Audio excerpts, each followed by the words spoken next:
தனக்கு ஒதுக்கப்படாமலே அரசு வீட்டை ஆக்கிரமித்து 8 ஆண்டுகளாக குடியிருந்து வந்த பாஜக எம்பி குறித்த பகீர் தகவல்கள் வெளியாகியுள்ளன.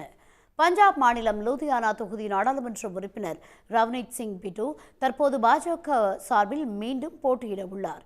அவருக்கு மக்களவைத் தேர்தல் வேட்புமனு தாக்கல் செய்ய வேண்டிய நிலுவைத் தொகையில்லா சான்றிதழை பெறுவதற்கு 1,82,00,000 ரூபாய் வாடகை செலுத்துமாறு லூதியானா மாநகராட்சி நோட்டீஸ் அனுப்பியுள்ளது. கடந்த வியாழனன்று நள்ளிரவில் வாட்ஸ்அப் மூலம் வழங்கப்பட்ட நோட்டீஸில் உடனடியாக வீட்டை காலி செய்யுமாறும் உத்தரவிடப்பட்டிருந்தது. இது பரபரப்பை ஏற்படுத்திய நிலையில் அன்று இரவெல்லாம் பாஜக அலுவலகத்தில் தங்கியிருந்த ரவ்னீத் பிட்டு தன்னை அரசியலிலிருந்தே ஒழித்து கட்ட காங்கிரசும் ஆம் ஆத்மியும் சதி செய்வதாகவும் தேர்தல் களத்திலிருந்தே அகற்ற முயற்சிப்பதாகவும் குற்றம் சாட்டியிருந்தார். கடந்த 2015ஆம் ஆண்டில் அரசு வீடு ஒதுக்க கேட்டு ரவ்னீத் சிங் பிட்டு விண்ணப்பித்த போது அந்த விண்ணப்பத்தை நிராகரித்ததாகவும் அவருக்கு வீடு ஒதுக்கப்பட்டதாக எந்த ஆவணமும் இல்லை என்றும் லூதியானா மாநகராட்சி தெரிவித்துள்ளது. ரவ்னீத் சிங் பிட்டு கடந்த மார்ச் மாதம் காங்கிரசிலிருந்து விலகி பாஜகவில் இணைந்தார். லூதியானா தொகுதியில் வரும் ஜூன் 1ஆம் தேதி மக்களவைத் தேர்தல் நடைபெறவுள்ளது.